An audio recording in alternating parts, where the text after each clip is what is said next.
The first snow of December came early that year, soft as sifted sugar over the rooftops of Vermont. From the kitchen window, I watched the flakes settle on the cedar railing on the frozen hydrangeas Richard had planted for me, our first spring in this house. The lakefront cottage had been our refuge for 40 years, our quiet corner of the world. Now it was a museum of echoes. I am Evelyn Brooks, 62 years old, a widow, and the mother of two grown children who live hours away and speak in the quick, distracted tones of people with lives too whole to pause. Cinnamon and nutmeg filled the room as I stirred the pot of mulled cider, pretending that the scent alone could summon warmth back into the walls. On the radio, a smooth-voiced host talked about holiday joy and togetherness. I turned it off.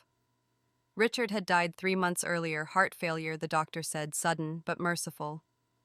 Merciful was not how it felt when I woke up to an empty pillow every morning. I still half expected to hear his footsteps on the porch, his voice calling, "Ellie, you forgot your scarf again." But the house answered only with silence. I stood before the Christmas tree we bought together yearly from the same family farm. I decorated it alone this time. The angel on top tilted slightly as if she too was tired. I reached up to straighten her and whispered, "Stay with me just one more year." The phone rang sharp and mechanical against the hush. "Hey, Mom," came my son's voice. Marcus consistently brisk, always halfway to the next thing. "How are you holding up?" "I'm managing," I said. "I just finished decorating. The lake looks beautiful under the snow. You'd love it." A pause, the faint clink of glass in the background. "About Christmas, Mom, we were thinking maybe we could all do something different this year. Vanessa wants to host in the city. You know, make it easier for everyone." I smiled into the phone, though he couldn't see it. "Easier," I repeated. "Yes. Of course." He exhaled, relieved. "Great. I'll let her coordinate. Love you, Mom. Gotta run, big meeting." The line clicked dead. The clock ticked on. The cider simmered until it was too sweet to drink. That evening, I sat on the edge of our bed, clutching the wool scarf Richard used to wear when we took morning walks. The faint scent of cedar still clung to it. I pressed it to my face, inhaling memories that refused to fade. On the dresser sat our wedding photo, two young people laughing beneath a Vermont sky, unaware of how fragile time would be. I had been a teacher for 35 years, teaching literature to children who often saw in me the patience their parents lacked. When I retired, Richard said, "Now you'll finally rest." Instead, I learned that rest without purpose is another name for waiting. The next morning, I baked sweet potato pie for Marcus's family. My mother's recipe was one of the few heirlooms passed down through generations of women who knew how to survive more than they were ever thanked for. I packed it carefully, wrapped the dish in foil, and drove through the snow to Boston. Their house stood in a quiet, wealthy suburb, gleaming glass and white brick, not a trace of warmth. When I rang the bell, my daughter-in-law, Diana, opened the door smiling with that polite stiffness reserved for guests who stay too long. "Oh, Evelyn, you didn't need to bring anything. We have a caterer handling all the food." I lifted the dish slightly. "It's tradition," I said. "Richard always—" She cut me off gently. "They're all on special diets now, keto, gluten-free, sugar-free, you know." She laughed softly, as if this were all harmless. Inside the living room shimmered with designer decorations, silver ornaments, candles that smelled of money rather than pine. My grandchildren waved absently before returning to their screens. I stood there holding my purse like a lifeline until Marcus appeared. "Mom," he said too loudly, wrapping an arm around me, "you made it." "As if I could miss it," I said. But as the night unfolded, I might have. Conversation flowed around me, skipping past me like stones on water. Every attempt I made to join in sank without a ripple. Marcus smiled politely when I mentioned that I'd joined a writing class at the community center. "That's nice, Mom," he said, already turning to answer a work text. Vanessa arrived late, radiant in a red coat. "Mom, you look great," she said, kissing the air near my cheek. "Next year you must come to my place. Marcus's house is too suburban." Her laughter was light but hollow. She didn't notice how my hands trembled as I lifted my glass of water. After dinner, I excused myself, pretending to look for the restroom. The hallway was dim and quiet. Then I heard them, Marcus and Vanessa, in the kitchen. "She'll ruin the atmosphere," Vanessa whispered. "She keeps talking about Dad and the lake house. It's depressing." Marcus sighed. "We need to convince her to let go of the place. The upkeep alone is crazy. Besides, it's in her name. Dad did that ages ago. We'll never sell it if she gets too sentimental. Maybe we can have her sign something," Vanessa said. Before she forgets where she put her glasses again. They laughed softly. I stood frozen, my heart thudding so loudly I feared they'd hear. I slipped into the guest bathroom and locked the door when a floorboard creaked beneath my shoe.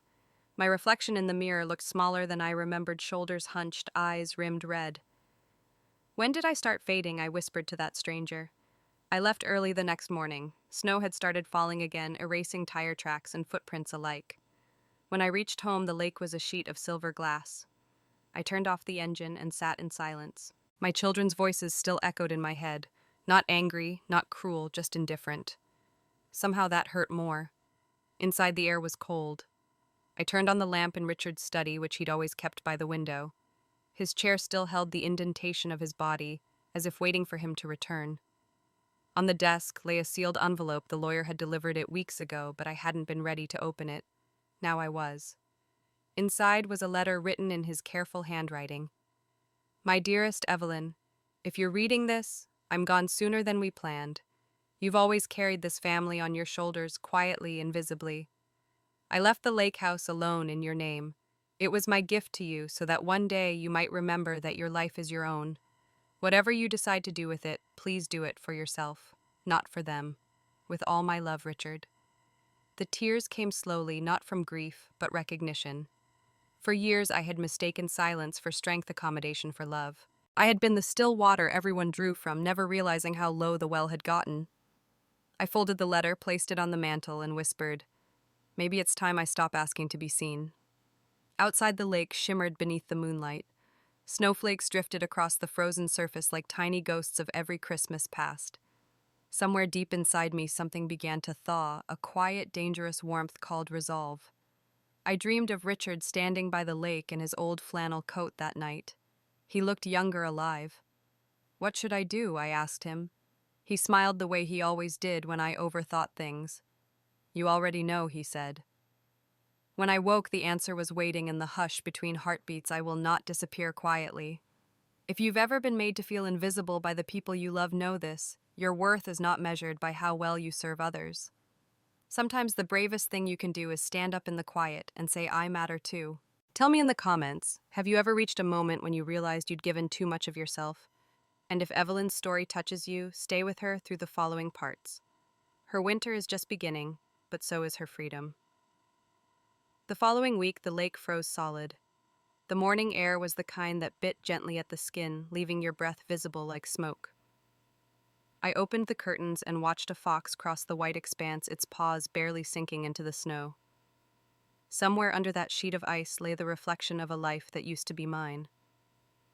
The house creaked in familiar ways, wood-settling pipes humming. But to me, it sounded like morning. I realized that grief doesn't come in waves. It comes in echoes. Every cup, every photograph, every chair is still waiting for a body that would never return. That afternoon, I cleaned out Richard's closet. Not because I was ready, but because I couldn't bear the smell of his cologne lingering like a ghost. The first jacket I touched made me stop, brown corduroy elbows worn from years of gardening. I sat on the bed with it in my lap and whispered, "You really thought I'd be all right without you, didn't you?" The phone rang again. I almost didn't answer, thinking it might be another solicitor, but the voice that came through was soft, hesitant. "Evelyn." "It's Margaret." I hadn't spoken to Margaret Shaw in nearly a year. We'd been friends since our teaching days, inseparable until Richard fell ill and my world shrank to the size of his hospital room. "Margaret," I breathed, surprised. "How are you?" "Fine. I heard about Richard. I wanted to call sooner, but—" She hesitated. I didn't know what to say. "I understand," I said, though a minor ache rose in my chest. Silence between friends can be as cruel as silence between family. "Would you like to meet for coffee?" she asked. "I'm driving through Hartford next week. I could stop by." For a moment I hesitated. Then I looked around the quiet house at the empty chair by the window. "Yes," I said, "I'd like that." On the day we met, the cafe smelled of roasted beans and rain. Margaret looked older, her hair silver now, but her eyes still held that restless brightness. "You look good, Evelyn," she said, squeezing my hand. "Tired, but good. I'm learning to exist," I replied. We sat by the window, watching college students rush past with scarves flapping. Conversation came in fits and starts. Then, as if peeling off a bandage, she said quietly, "I always envied you." I blinked. Envied me? Yes. You had that big, warm family, the house by the lake, Richard, the perfect husband. I had my books and my little apartment. It wasn't perfect, I said softly. It just looked that way from the outside. She nodded, eyes gentle. You gave so much of yourself to everyone. It's easy to forget that a person can only pour from a cup for so long before it runs dry. I smiled faintly. Maybe it's time I stopped pouring. Maybe it's time, she agreed. Before leaving, she pressed a card into my hand. Call me anytime. Don't fade away into that lake house. I watched her go, the doorbell chiming behind her. The world felt a little less empty for the first time in months. That evening, I sat at Richard's old desk with a notebook open in front of me. The first page was blank except for the date. I wrote a single line I spent my whole life trying not to be a burden. Somewhere along the way, I became invisible.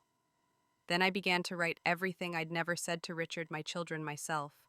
About the dinners where I swallowed hurt instead of food. The holidays were when I smiled while being ignored. The way love had turned into duty and duty into disappearance. When I finally looked up, 2 hours had passed. My hand ached, but my chest felt lighter, as though each word carved a little space for air. 2 days later, the postman brought a thick envelope addressed to Mrs. Evelyn Brooks. The return address tightened my stomach, Michael and Associates Attorneys at Law. Inside was a neatly typed letter. Dear Mrs. Brooks, your son. Mr. Marcus Brooks has requested assistance in helping you manage your financial and property affairs in light of recent life changes. Please get in touch with our office to discuss estate simplification options for the lake house property in Vermont. I read it twice, each word colder than the snow outside in light of recent changes. That was their polite way of saying, since you're old and alone. I sat down the letter, trembling in my hand. They had already begun. That evening, Marcus called. Did you get the letter from the firm? He asked casually. I did, I said. It's just a formality, Mom. We're helping you simplify things. The lake house is a lot to maintain, and you're there by yourself. I'm managing, I said sharply. There was a pause. We're just looking out for you. No, you're looking out for yourselves. But the words caught in my throat. After he hung up, I took a walk outside. The air was sharp and clean, the sky powdered with stars. Every step crunched on frozen snow. From the edge of the dock, I could see my reflection, fragile, fractured. Look out for me, I whispered to the night. You never even see me. The next morning, I called Ruth Goldman, the lawyer who had handled Richard's estate. She sounded exactly as I remembered, crisp, calm, and efficient. Mrs. Brooks, she said warmly, how are you holding up? I received a letter, I began, and read it to her. I see, Ruth said slowly. Did you authorize your son to be involved in another firm? No. Then ignore it. They can't make decisions about your property without your consent. The house is solely in your name. The relief that washed over me was mixed with something more substantial, resolve. Thank you, Ruth, I said quietly. I think I may need to update a few documents myself. That night, unable to sleep, I walked through the house with a flashlight. Each room seemed to hold its own ghost. The living room still carried faint laughter. The kitchen smelled faintly of cinnamon and loss. I stopped at the study again. On the shelf sat a small wooden box Richard had carved years ago. Inside were photographs of our children at the lake, birthdays, picnics, and the sunlight on their faces. I turned one over. On the back, Richard's handwriting, for Evelyn, who keeps us together. I traced the letters with my thumb, realizing how heavy those words had become. Keeping everyone together had meant breaking pieces off myself. I whispered into the darkness, no more. The lake shimmered beyond the window, quiet and still. Somewhere deep inside, I felt the first shift, the faint tremor of a woman beginning to stand up after years of bending down. The morning after my call with Ruth, snow began to fall again, slow, deliberate, like someone erasing the world one flake at a time. I watched it from the kitchen window, the kettle humming softly on the stove. The lake had vanished beneath a white blur. It felt almost merciful, the way winter covers what hurts. A text from Vanessa appeared on my phone. Mom, Marcus said you sounded upset yesterday. Everything okay? I stared at the message for a long time. Everything okay? People asked that question the way they asked for the weather without wanting the honest answer. I typed back, just tired, hope you're staying warm, then deleted it. Instead, I let the message sit there unanswered like so many conversations with nowhere to go. Later that afternoon, I drove into the nearby town to run errands, bread candles, more coffee. The sky was a dull pewter color that pressed low enough to touch the tops of the pine trees. In the small grocery store, the cashier, a boy who couldn't have been more than 17, smiled awkwardly as he bagged my items. "Pretty heavy snow coming this weekend," he said. "You got someone helping with your driveway?" I smiled faintly. "I manage." Outside, my breath hung in the air. As I placed the bags in the back seat, something caught my eye, a man standing by the notice board near the post office. He was tall, dark-skinned, maybe in his late 50s, wearing a wool coat that had seen better days. When he turned, our eyes met for a fleeting second. It took me a moment to recognize him. Martin Crowley. Richard had hired Martin years ago to help maintain the lake house repairs, gardening, shoveling snow. He'd been loyal, quiet, the kind of man who said little but noticed everything. I hadn't seen him since the funeral. "Mrs. Brooks." His face lit up as he approached. "Didn't expect to see you out in this weather." "Neither did I said, shaking his hand. His skin was rough from work and his smile was genuine. "How's the house holding up as well as it can? I think it misses Richard more than I do." He nodded slowly. He was a good man, always fair. I hesitated. "Have you heard from my children lately?" Marcus called once about some maintenance work, he said carefully. "Wanted me to check the pipes at the lake house before Christmas. Said you'd approved it." The air between us tightened. "I didn't." His brow furrowed. "Then you didn't know they were there?" "No," I said softly. "I didn't." He looked genuinely distraught. "Mrs. Brooks, I'm sorry. They told me you'd given permission. They even said you weren't feeling well." I forced a small smile. "Don't apologize, Martin. You were misled." But inside, something splintered. The truth, once uncovered, doesn't simply hurt, it rearranges the entire structure of memory. That night I sat by the fire, the heat barely touching the cold lodged in my bones. I opened the old photo album, one I hadn't looked at since Richard's passing. The plastic sleeves crackled as I turned the pages. There it was, the family photo by the lake. Marcus and Vanessa were still children, then hair tousled, cheeks flushed. I remembered that summer vividly. Richard had nearly burned the marshmallows, and I had laughed so hard I cried. But what struck me now wasn't nostalgia, it was how absent I looked in my own memory. My smile was polite, careful. My hands were busy fixing collars and pouring drinks while everyone else existed. I had built the stage, arranged the lighting, cued the music, and forgotten to stand in the spotlight myself. The longer I stared at the photograph, the more I realized my family hadn't erased me. I'd handed them the eraser. The following morning, I received another call, an unknown number. "Mrs. Brooks," a male voice asked. "This is Howard Keller, financial advisor. Your son arranged for me to help you with estate management." I felt my throat tighten. Did he now? "Yes, ma'am. Just a simple consultation. Perhaps I could come by tomorrow." I almost refused. Then something in me shifted. "Of course. I'll make tea." When he arrived the next day, he wore a perfect smile, professional, rehearsed. His shoes left no marks on the rug. Over tea, he spread out glossy brochures and charts. "The lake house is a prime asset," he explained. "At your stage in life, it can become a burden. Liquidating it would simplify your finances and free up resources." "My stage in life," I repeated quietly. He cleared his throat. "Retirement age, I mean." I sipped my tea. "Do you have a mother, Mr. Keller?" He blinked. "Pardon." "A mother. Do you tell her she's at her stage in life?" He stammered. "Well, no, Then don't tell me either." I smiled pleasantly as I used to when scolding a student without raising my voice. "Please tell my son not to send anyone else to manage what he doesn't own." Howard gathered his papers, quickly murmured an apology, and left. When the door closed, I stood for a long while in the quiet. Then, almost without thinking, I laughed. A small, surprised laugh that sounded like breaking ice. That night, snow kept falling.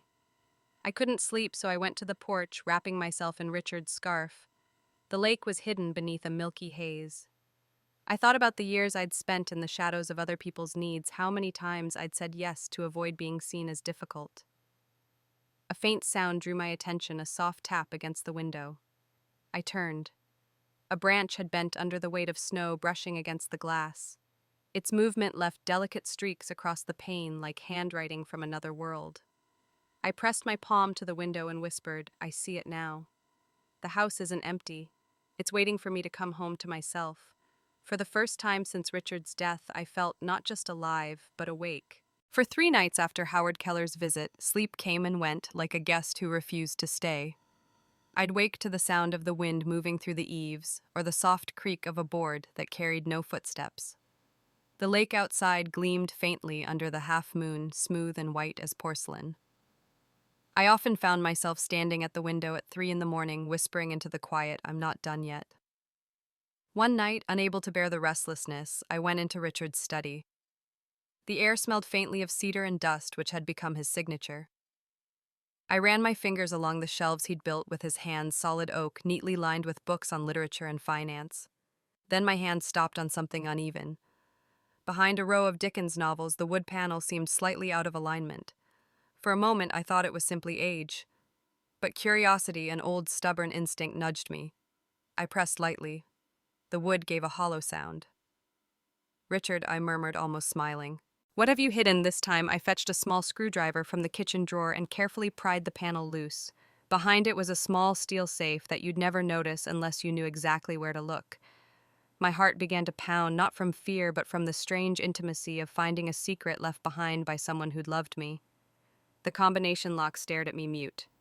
I touched it for a long moment, tracing the cool metal with my fingertips. Then memory stirred his voice, gentle and teasing. "Our anniversary date is easy to remember, isn't it?" I turned the dial slowly. 1, 6, 4, 3. A click. Then silence. Then the soft, yielding sound of metal releasing. Inside lay a journal bound in worn brown leather and a manila folder filled with papers. I sat at his desk, the fire from the next room flickering through the doorway, and opened the journal. His handwriting steady, even in illness, covered each page. At first it was ordinary notes on the weather, memories from our travels, thoughts about books we'd read together. Then around the middle the tone shifted. "Something isn't adding up," he'd written. "Investment accounts show discrepancies. Marcus's college fund is lower than expected. James Vanessa's husband is handling some transactions, but reports are incomplete." My heart tightened. I haven't told Evelyn yet. She trusts too easily, wants to believe the children are good. I can't bring this to her without proof. I turned the page. The following entries grew darker, shorter sentences, heavier strokes of ink. "Confirmed missing funds. James claims temporary reallocation. I suspect theft. Vanessa knows. She calls it strategic borrowing. My God. Need to confront him soon. She'll hate me for it." The last entry was dated 3 days before his heart attack, finally ready. "Evidence complete. I will speak to Evelyn tomorrow." Tomorrow never came. I closed the journal, my hands trembling. The air in the room felt suddenly thinner, as if the house had stopped breathing. For months I had lived thinking my grief was built on love alone, but now it had layers: betrayal, secrecy, protection. I opened the folder. Inside were bank statements, transfer receipts, and a printed email thread. Each page felt heavier than paper should. I read the header of one message, and the world tilted slightly. From Vanessa Brooks, consultant, Lakeside Development Partners. To James Harper. Subject: property acquisition update, lakefront area. The only obstacle is my mother's sentimental attachment. Dad's passing might make things easier. If we manage this right, I'll secure my commission and we can finally move forward. For a long time I sat still. The clock ticked softly, indifferent to the collapse of illusions. I whispered to the empty room, my children, my own blood. The next morning I called Ruth. My voice was steady, but my hands were shaking. "Ruth, I found something," I said. "Take your time," she replied gently. "Richard knew what was happening before he died. He left records proof that James was diverting funds. Vanessa was also working with developers to sell the lake property."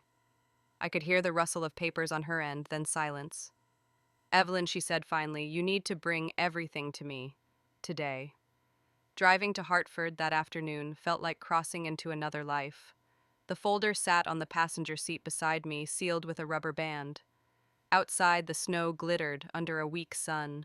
The world looked deceptively clean. Ruth's office hadn't changed in 20 years, dark wood, leather chairs, the smell of lemon polish. She studied each page with growing disbelief. This is substantial, she murmured. James could face criminal charges. And Vanessa, well, her involvement isn't illegal, but it's a profound breach of trust. I stared at the window, watching the pale reflection of my own face. He must have wanted to tell me, I said quietly. But he ran out of time. Ruth closed the folder gently. Evelyn, what do you want to do? The question hung in the air. I thought of Marcus Vanessa's laughter echoing through that perfect house in Boston and the grandkids running across floors built on deceit. I don't know yet, I said, but I can't let it go unseen. That night I returned to the lake house. The sky had turned a deep indigo and the wind whispered against the glass like a restless spirit. I built a fire and poured myself a small glass of wine. For the first time, I allowed anger to take up space beside grief. It wasn't the wild shouting anger, it was cold, deliberate, ancient. The type of anger women carry quietly for decades, until one day it becomes the only thing keeping them upright. I walked through each room, seeing everything differently now, the photos, the rugs, the dishes. Every piece of this home had been paid for with a life of giving, and now the same family wanted to strip it bare. In the mirror above the fireplace, I caught my reflection. Gray curls, tired eyes, but something new flickered their clarity. I have been kind, I told the reflection. Too kind. And they mistook it for weakness. Outside, the snowstorm began again, thick and relentless. I sat in Richard's armchair, the journal resting on my lap. I imagined his voice beside me, calm and confident. You'll be all right, Evelyn. You're stronger than you know. For the first time, I believed him. The days that followed blurred into a gray rhythm, quiet mornings, long silences, the steady whisper of wind through the trees. I woke earlier than usual, like my body no longer trusted sleep. Outside, the lake had frozen completely. Its surface shimmered like glass, hiding everything beneath. I had returned Richard's journal to the safe, but its words followed me everywhere. The sentences echoed in my mind like a warning I had arrived too late to hear. She trusts too easily. He had written that about me, and he wasn't wrong. I spent an entire morning at the kitchen table, the evidence folder spread like puzzle pieces. The more I stared, the clearer the picture became, the money transfers, the emails, the forged authorizations. My daughter and her husband hadn't just betrayed my trust, they had planned it. Sometimes grief hardens into purpose. Mine did. I decided to write a letter not to Ruth, the authorities, or even my children. It was for me, for the woman I used to be. I removed a sheet of cream-colored stationery from the drawer, which Richard always said made handwriting look like poetry. I began, Dear Evelyn, you have spent your whole life believing that love means patience, that silence is grace, that forgiveness is strength. But look at where that patience has left you alone in a house that was once filled with laughter, holding proof that the people you raised have turned your kindness into currency. It is time to unlearn gentleness. The pen scratched against the paper, slow but steady. The words came easier than I expected. You are not the naive woman they think you are. You are the woman who built this home from ashes, stood beside a man through illness, and gave 2 children every chance in the world. You owe them love, but not your silence. Not anymore. When I finished, the letter covered 3 pages. I didn't sign it. I folded it neatly and placed it in an envelope addressed to myself.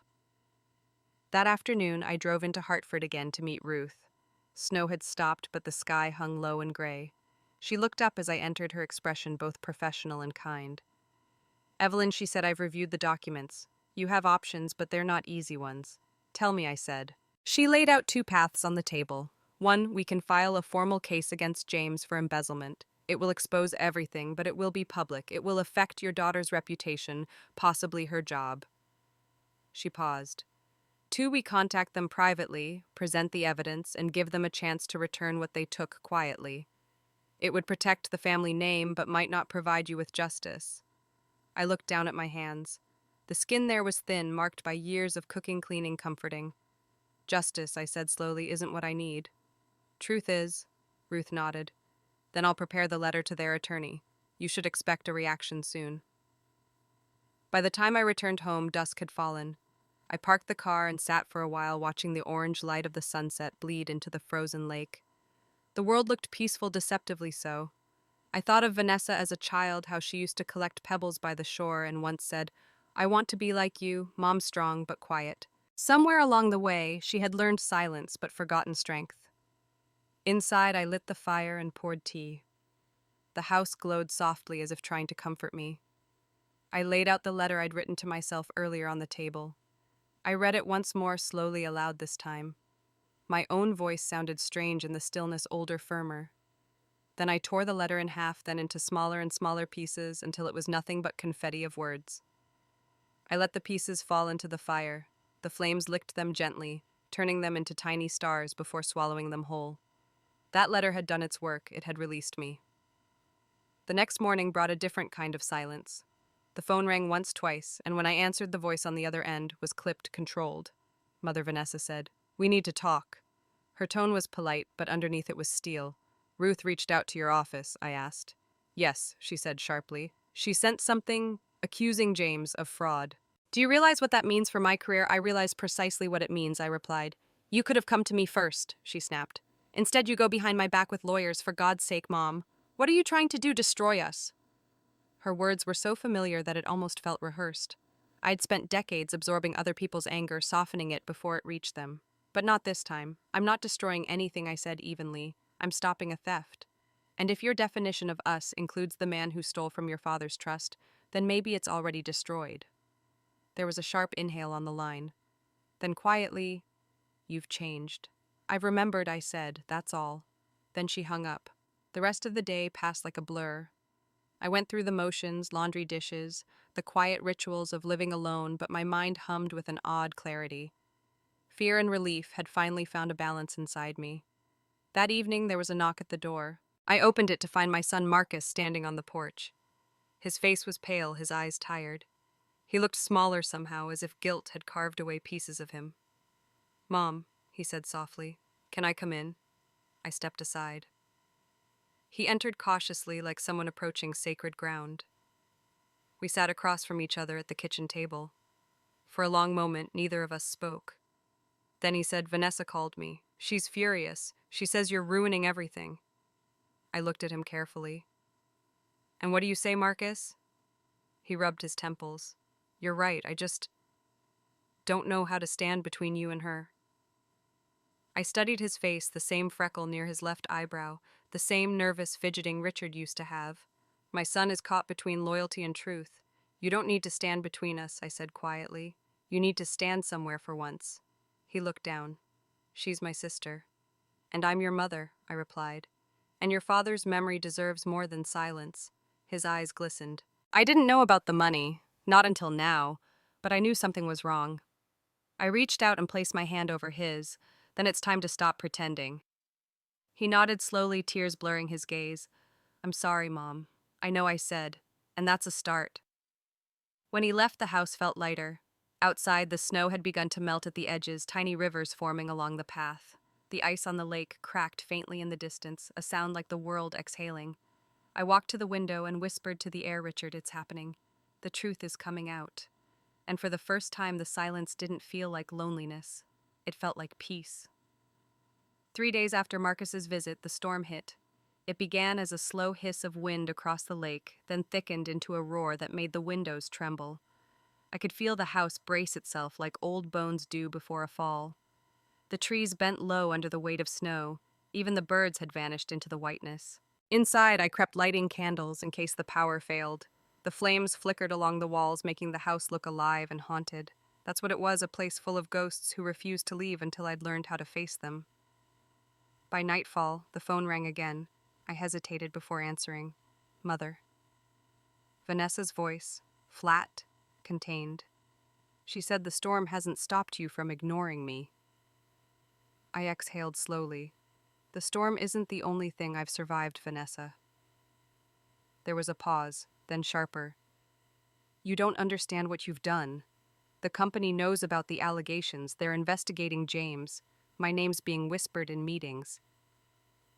"Do you know what that feels like?" I walked to the window. Outside, snow slanted like white rain, blurring the world. "Yes," I said quietly. "It feels like a consequence." "You sound so cold," she said. "So righteous. You think you're the only one who's ever been hurt?" "Maybe not," I replied. "But I'm the only one who has finally decided to stop pretending it doesn't matter." Her voice cracked, then the first sign of something human breaking through the armor. Dad would have hated this, she said. He would have wanted peace. Your father wanted the truth, I answered softly. He left it for us. You just didn't read it. She didn't respond. Only the storm answered, rattling the windows like a warning. Then the line went dead. I sat by the fire that night, Richard's old wool blanket wrapped around my shoulders. The storm pressed against the house like an angry sea. I began to cry somewhere between the howling wind and the rhythmic thud of snow sliding from the roof. But this time it wasn't grief. It was released. Every tear felt like a thaw melting the layers I'd built to survive. I thought about all the versions of myself I had been: the patient's wife, the gentle mother, the silent peacekeeper, and now the woman who was no longer afraid to be seen. I whispered into the fire, Richard. I'm doing it. I'm standing up. I hope you'd still recognize me. Deep inside, I imagined his smile, not proud, but tender, as if to say finally. By morning, the world was unrecognizable. The storm had buried everything beneath a glittering shroud. Trees stood frozen mid-bough, and the lake had disappeared entirely, a flat field of white. I shoveled a narrow path to the mailbox, each breath forming clouds in the brittle air. There was one envelope inside, damp at the corners. The handwriting was unmistakable Vanessa's. Back inside, I made tea before opening it. My hands were steady, but my heart wasn't. Mom. I doubt this letter will make anything better. It may make it worse. But I need you to know that I didn't plan for things to go this way. James convinced me it was harmless, a temporary shift. He said everyone in business does it. And I believed him because I wanted to. Because it was easier than thinking he was lying to me. I know you think I'm like him. Maybe I am. But I didn't marry him for money. I married him because he made me feel seen, something I never felt when growing up in that house where everything revolved around Dad. You were always kind, Mom, but sometimes your kindness felt like distance, like you were floating somewhere between love and absence. I wanted to be noticed, even if it meant breaking things. I'm not asking for forgiveness, just understanding. When I finished reading, I sat there for a long time. Snow dripped from the eaves like a slow clock marking time in silence. Her words didn't absolve her, but they opened something in me. For years, I'd mistaken sacrifice for connection, believing that the more I gave, the more I was loved. But love built only on giving becomes a quiet kind of servitude, and I had served long enough. That afternoon, Ruth called. Evelyn, she said, you should know that James has retained counsel. He's trying to claim that Richard authorized the transactions before his death. I closed my eyes. He's lying, of course, but we'll need to respond formally. It might get ugly before it gets better. I've lived through worse, I said. Just tell me what to do. Ruth sighed. For now, do nothing. Let me handle the noise. Focus on yourself. Take a trip, clear your head. I almost laughed. You make it sound so easy. Sometimes peace is more complex than war, she said quietly. But you've earned it. After we hung up, I went to the piano untouched for months. The keys were cold beneath my fingers. I pressed one. The sound echoed, faintly fragile but alive. Slowly, I began to play the melody Richard used to hum when he worked late. The house seemed to exhale as if remembering something gentle. When I finished, I felt a quiet warmth spread through me. Maybe Ruth was right. It may be time to leave the ruins and see what was left. The next day, I packed a small bag. Not to escape, to breathe. I called Marcus. I'm going away for a few days, I said. Where to? Somewhere with less snow and more silence. He hesitated. Do you want me to come? No, I said gently. This is something I need to do alone. He understood. I could hear it in his silence, a respect that had grown where pity used to live. The storm had passed, but the air still carried its echo. I drove slowly along the winding road that led out of the valley. The lake, hidden under ice, glinted in the morning sun. At the edge of the forest, I stopped the car. I stepped out and looked back at the house, small against the expanse of white. It looked peaceful now, no longer haunted or waiting for forgiveness. I whispered, "Stay safe, old girl," and smiled. As I drove away, the sky began to clear. The sunlight broke through the clouds, spilling gold over the snow. For the first time in months, I didn't feel like I was leaving something behind. I felt like I was finally moving towards something. I returned to the house after 4 days on the road. The air smelled faintly of thawing earth and pine sap, a fragile promise that winter's grip was beginning to loosen. My absence had changed nothing about the rooms, yet everything inside me felt rearranged. The silence was no longer suffocating. It was deliberate, chosen. On the kitchen table, a stack of unopened mail waited, bills, circulars, and a single handwritten envelope in my son's neat print. I slid it open carefully. Mom, Vanessa told me she's coming to see you. She says she wants to fix things, though I'm not sure what that means anymore. I'll drive up Saturday so I can be there too. Maybe. It's time we all sat down together. I read it twice, my pulse steady, a family meeting. After months of deceit and denial, the word together felt like a fragile, dangerous thing. I folded the letter, slipped it into the drawer beside the stove, and whispered, "So be it." Saturday arrived with soft snow melting into rain. I spent the morning cleaning, not out of obligation, but preparation, clearing the space as if for an exorcism. I dusted the old oak table, polished the glasses, even lit a candle, though not for warmth or welcome. It was for clarity. When the car pulled into the driveway at 3, I was ready. Vanessa stepped out first, wrapped in a camel coat, her hair pinned too perfectly for such weather. Marcus followed, his posture tense but kind. Behind them, I saw no sign of James. That alone told me more than words could. "Mom," Vanessa said, attempting a smile that didn't reach her eyes. "You look, well, well enough," I replied. "Come in, both of you." The air inside thickened as the door closed. I gestured toward the dining room. "We'll talk over tea. It's easier that way." The table felt smaller than I remembered, perhaps because truth had a way of shrinking space. For a long while we sat in silence, the kind that isn't peaceful but anticipatory, like the pause before thunder. Finally, Vanessa broke it. "James isn't coming," she said quietly. "He's staying with his brother in New York. The investigation has complicated things." I nodded. "I'm aware." Marcus shifted in his seat. "He's blaming Ruth's letter, saying it exaggerated everything." "Did it?" I asked. Vanessa looked down. "No, it didn't." The admission came out like a breath she'd been holding for years. Her voice trembled. "James took the money. At first I didn't know. Then I convinced myself it was temporary, that he'd fix it. I didn't want to see the truth. And when you did," I asked softly. I looked away. Her words fell between us like shards of glass. I studied her face, the same face I had once kissed goodnight, framed now by lines of exhaustion. For the first time she looked small, like the girl who once scraped her knees and came running for comfort. Marcus spoke next. "Mom, she's trying to make it right. She sold her shares in the firm. She's repaying what she can." "That's not the point," I said. "Money isn't what was stolen." Vanessa's head lifted. Her eyes glistened. "Then what was trust?" I said. "And you can't buy that back." We sat there, the rain tapping gently against the windows, the scent of Earl Grey curling through the air. Slowly, Vanessa's composure began to crack. "Do you hate me?" she asked. I thought of the letter she'd sent after the storm, her confession of wanting to be seen, of feeling invisible.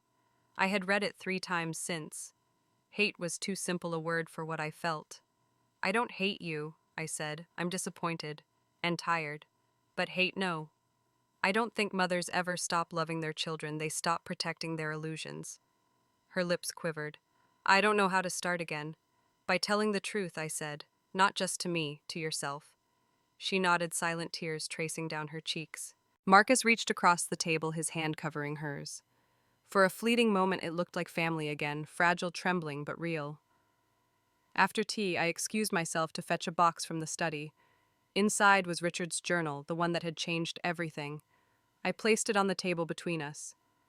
"This belonged to your father," I said. "You should read what he wrote in his last days. It might help you understand why I've done what I've done."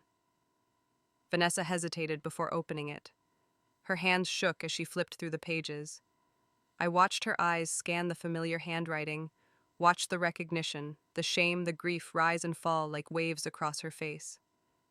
When she reached the final entry, she pressed her palm over the words and whispered, "He knew." "Yes," I said. "He knew. And he still believed you could be better." Tears slipped down her chin. "I don't deserve that." "No one really does," I said gently. "That's what makes forgiveness so rare." Marcus leaned back, eyes glistening. "He was trying to protect you," he murmured. "Even then." "And he was," I said in his way. "But sometimes protection becomes a cage. I lived inside it for years." Vanessa closed the journal. "And now," I said quietly, "I'm learning to walk without its walls." Evening descended slowly, wrapping the house in soft gold light. I made a simple dinner stew bread, nothing fancy. The three of us ate in near silence, but it wasn't the silence of anger. It was the silence of weary reconciliation, where words were unnecessary because truth had already spoken. Halfway through the meal, Vanessa said softly, "I'm filing for divorce." I looked up. Does he know? Not yet. But he will soon. I can't rebuild my life while standing on lies. Marcus squeezed her shoulder gently. I'll help however I can. Something fragile stirred inside me for the first time in months, not hope exactly, but the memory. When dinner ended, Vanessa helped clear the table. At the sink, she turned to me. Mom, I don't expect you to forgive me right away. I know I said. Forgiveness isn't a door. It's a bridge. You build it one plank at a time. She nodded, leaned forward, and pressed her forehead against my shoulder the way she used to as a child when words failed her.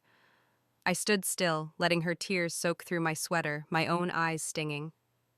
Outside, the rain had stopped, the last of the daylight reflected on the wet branches like glass. I thought of Richard, of the life we'd built, the mistakes we'd made, the love that had survived all of it. Maybe this was what survival looked like.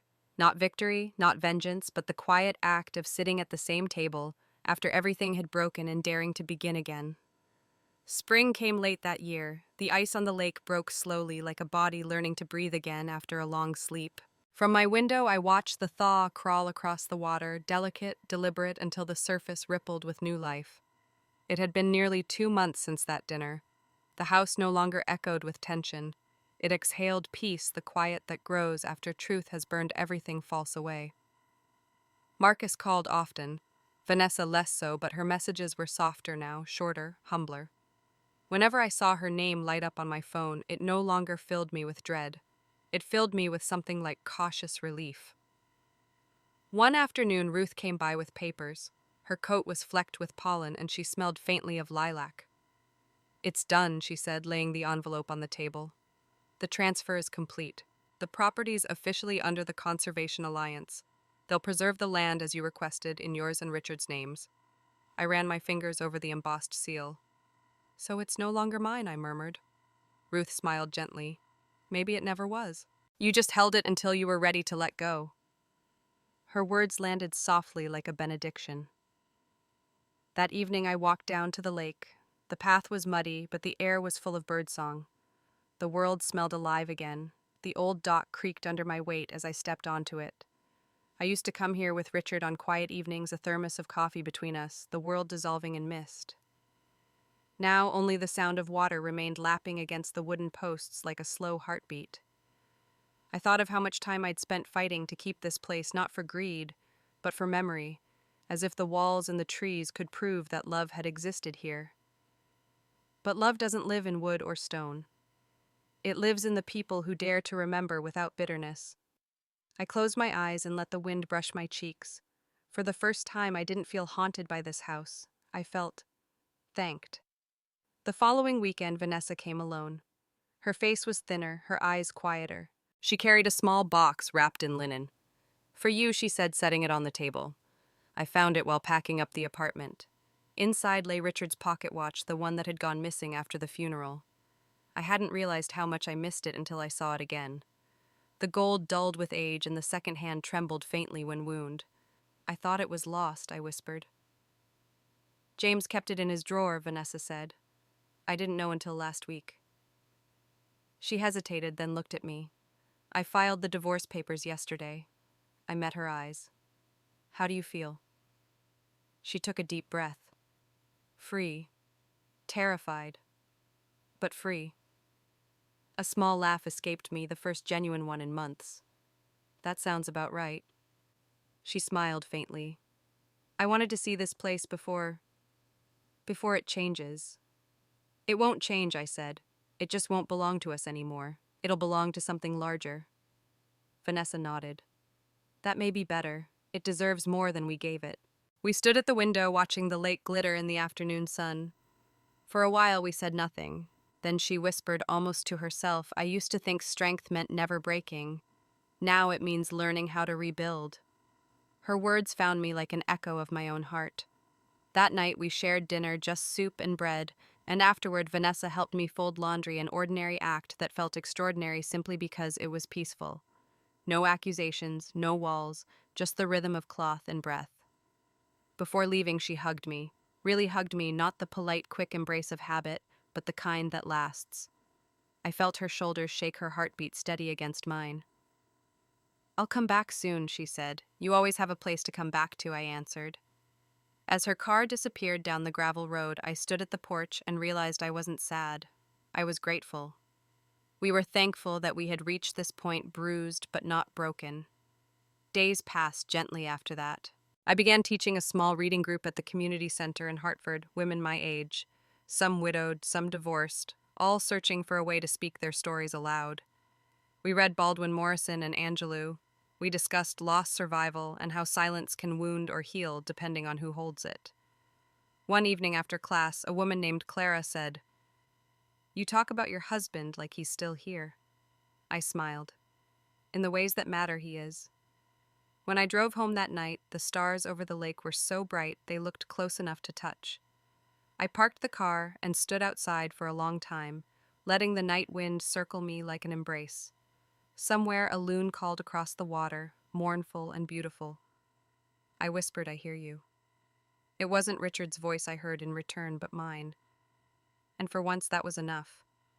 A week later, I received a letter from the Conservation Alliance. Inside was a photograph, the new wooden sign at the edge of the property, carved with our names, the Richard and Evelyn Brooks Sanctuary. Underneath, a line engraved in smaller letters read, "For those who believe love and mercy can share the same home." I stared at it until my vision blurred. Then I laughed softly through tears. Maybe that's what Richard had wanted all along, not to leave behind a house, but a place that would still breathe kindness when we were gone. The next morning, I drove back to the lake one last time. The dock was warm beneath the sunlight. I took out Richard's pocket watch and held it over the water. The ticking was faint but alive. "You always said time was the only thing we never owned," I murmured. "Now I understand."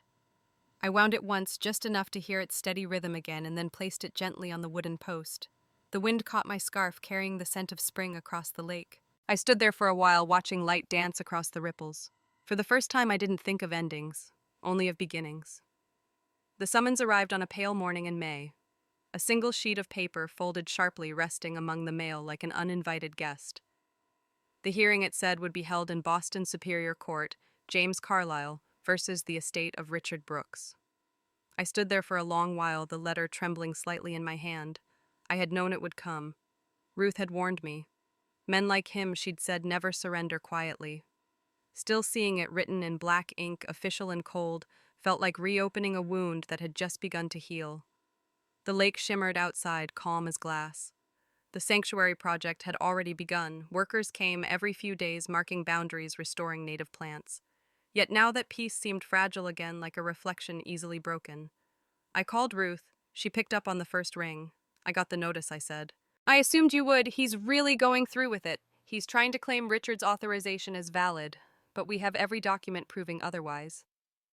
Still, I'll need you in court to testify." Testify. The word felt heavy in my mouth. I'd spent a lifetime avoiding conflict, smoothing things over, swallowing pain so others could eat in peace. Now I'd have to speak, and not just talk, but stand before strangers and say the kind of truths that once tore families apart. When I asked, June 3rd, I looked out at the lake, the sunlight trembling on the surface. "All right," I whispered. "Let him come." The morning of the hearing was bright and cold. Boston's skyline sharp against the blue. Marcus drove me, his hand steady on the wheel. Vanessa had offered to come too, but I told her not to. She needed distance, and so did I. The courthouse smelled faintly of disinfectant and old paper. Ruth met us at the entrance, her hair pinned neatly, eyes full of quiet confidence. "We'll be fine," she said. "Just tell the truth, Evelyn. The truth is enough." Inside the courtroom, time seemed to slow. James sat at the opposing table, his suit immaculate, his expression unreadable. His lawyer leaned toward him, whispering. He didn't look at me, not once. I felt strangely grateful for that. When my name was called, I stood. The wooden floor creaked beneath my shoes. The air tasted dry, like dust and finality. Ruth's voice guided me gently through the questions, the timeline of events, the letters, the account transfers, Richard's signature that had never been his. I spoke slowly, carefully, every word measured like steps on a frozen lake. Then came the cross-examination. James's lawyer, a man with steel-gray hair and a practiced smile, approached. "Mrs. Brooks," he began smoothly, "isn't it true that your husband trusted Mr. Carlyle as both financial advisor and son-in-law?" "Yes," I said. "He did. And you, by your own admission, were not actively involved in those financial decisions." "No, I wasn't. So it's possible, isn't it, that your husband did authorize certain transfers you weren't aware of?" I met his gaze evenly. "Possible, yes. But not true." "How can you be sure?" "Because I knew my husband," I said quietly, "and I know deceit when I see it." A ripple moved through the courtroom. The lawyer blinked, thrown off by the calm in my tone. "Mrs. Brooks," he said a little harder. "Now you seem pretty confident for someone who admits she was left out of the loop. Sometimes I said you can be left out of a room and still feel the fire burning." He paused as if unsure how to continue. Then he nodded curtly and sat down. When the session ended, Ruth squeezed my hand. "You did beautifully," she whispered, but my heart was still pounding. Not from fear, from something older, more profound. For the first time in my life, I had stood in a room where my voice could not be interrupted, and I had used it. Marcus drove us back through the city, quiet, except for the sound of rain beginning to fall. "You were incredible," he said softly. "I've never seen you like that." "Neither have I replied. Weeks passed before the ruling. Each day I walked by the lake, listening to the hum of summer insects, the whisper of leaves. I had learned the value of waiting, not as weakness, but as strength in disguise. Then one morning Ruth called. Her voice carried a smile I could almost hear. "We won, Evelyn." For a moment I couldn't speak. "Repeat it," I whispered. "We won. The court rejected his claims entirely. The sanctuary stays. It's over." I sank into the kitchen chair, the phone still at my ear. My eyes blurred, but the tears didn't feel like sorrow. They felt like air rushing where pain had lived for too long. That afternoon, Marcus and Vanessa came up together. Vanessa brought flowers, wild daisies from a roadside stand.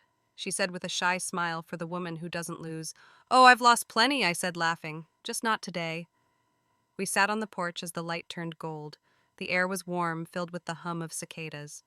Vanessa leaned back in her chair, eyes closed. "You know," she said, "when I was a kid, I thought this lake went on forever. I thought if you swam far enough, you'd find another world." I said you would, just not the one you expected. She smiled faintly. "I'm trying, Mom, to be better, to be the kind of person Dad would still recognize."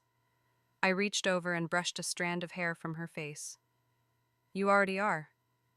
Marcus stood stretching. "I'll get us lemonade." When he went inside, Vanessa turned to me again. "You're really giving this place away?" "Yes," I said. "It's not being lost, it's being set free." She looked toward the lake. "That could be what you're doing too." I didn't answer, but in my heart I knew she was right. That night after they left, I walked down to the dock once more. The moon hung low, reflected in the still water. Fireflies drifted through the reeds like tiny lanterns. I sat there for a long time, listening to the faint echoes of laughter, footsteps long gone, and promises that had once filled these walls. But they didn't hurt anymore. They just sounded complete. I whispered into the darkness. We won, Richard. But not the way courts measure victory. We won because I finally remembered who I am. A soft wind rippled across the water. Somewhere a night bird called. And our house stood behind me, no longer a battlefield, but a witness. The summer that followed was gentle, the kind that doesn't blaze or shout, but hums softly like an old hymn remembered in fragments. Light pooled on the house's wooden floors each morning, warm and golden, and the smell of wildflowers drifted through the open windows. The lake had settled into itself again, a mirror of calm that no longer reflected grief. I had begun to live differently, not by design, but by instinct. The days found their rhythm without me forcing them to. I read in the mornings, wrote in the afternoons, and cooked simple evening meals. Sometimes Marcus would call on his way home from work. Sometimes Vanessa would send photos of her new apartment in Boston, still half empty but bright with light. The silence between us was no longer painful. It was space, respectful, healing, alive. One Sunday I attended the sanctuary's dedication ceremony. It was held on the far side of the lake where the land curved inward like a cupped hand. The Conservation Alliance had built a wooden platform overlooking the water ringed with native plants and benches. The air smelled of cedar and soil. Volunteers crept arranging folding chairs. I recognized a few faces locals who had once considered this house the Brooks place. Now it belonged to the land again, the air and the trees. When my name was announced, I stepped up to the small podium. A microphone stood waiting, the lake glimmering behind me. For a moment, I almost turned away. But then I looked down and saw the plaque at the base of the platform, the Richard and Evelyn Brooks Sanctuary. My voice came steady and clear. My husband believed what we build should outlive us not in bricks or titles, but in kindness. This place isn't a monument. It's a promise that what begins with care will end with care. I hope everyone who walks here feels not ownership, but belonging. Applause rose softly, not the loud performative, but gentle like rain on leaves. After the ceremony, a young woman, maybe in her 30s, approached me holding a notebook. "Mrs. Brooks. My grandmother used to work here when she was a girl. She said your husband was the kindest man she had ever met." I smiled. He would have been glad to know she remembered him kindly. "And you," the woman added, "she said you always brought cookies for the staff." I laughed. That was my way of managing chaos, sugar, and faith. We talked for a while before she left, and I stood there watching the crowd scatter along the trails, disappearing one by one into the trees. For the first time, I realized something profound and straightforward. I wasn't losing history, I was releasing it. In late August, Vanessa visited again. She looked different, lighter, freer. Her hair was shorter, her laughter easier. "I got the job," she said, eyes bright. "Nonprofit consulting, helping women-owned businesses. It's not glamorous, but it feels right." "Right is better than glamorous," I said. "Right lasts longer." She stayed overnight. We sat by the porch drinking iced tea while fireflies blinked across the lawn. "Sometimes I still wake up expecting to see him," she admitted. "And then I remember I'm alone." "Alone doesn't mean empty," I told her. "Sometimes it means finally having room to breathe." She leaned her head on my shoulder. "You're different too, Mom. Softer, but stronger." "Age does that," I said with a smile. "It sands the edges and sharpens the truth." The night air was thick with the scent of honeysuckle. We talked until the sky turned violet. When Vanessa went to bed, I stayed out on the porch. The lake shimmered faintly in the moonlight, and somewhere an owl called. For the first time in years, I didn't feel like I was waiting for anything. Not forgiveness, not answers, just the next breath. A week later, Marcus invited me to Boston for dinner. He'd started seeing someone, a journalist named Leah. She was warm and curious, and it filled the room like sunlight when she laughed. Watching them together, I saw a gentleness in my son I hadn't seen since he was a boy. The way he pulled out her chair and she listened without interrupting, small gestures, but full of care. After dinner, Leah said, "He talks about you often, Mrs. Brooks. He says you taught him that silence isn't weakness." I smiled. It took me 60 years to learn that myself. When I left, Marcus hugged me tightly. "I'm happy, Mom," he said. "I can see that. And you, I'm learning to be." By September, the leaves had begun to turn bursts of amber and russet blazing across the hills. The sanctuary had become a weekend destination for families and hikers. Sometimes when I walked along the trails, I heard children laughing by the shore, their voices echoing against the water. Once I found a little boy trying to skip stones. He looked up at me, frowning. "It won't work," he said. "The rocks sink." I picked one up flat and smooth. "You have to throw it sideways," I told him. The stone danced 3 times before sinking. His eyes widened. "Wow. Now you try."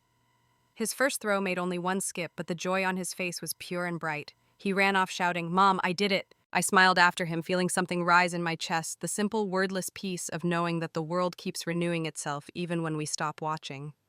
That night, I wrote in my journal for the first time in months. There is a kind of happiness that doesn't announce itself. It doesn't come with trumpets or grand gestures. It sits quietly at the edge of ordinary days in the sound of water, the smell of rain, the small courage of starting again.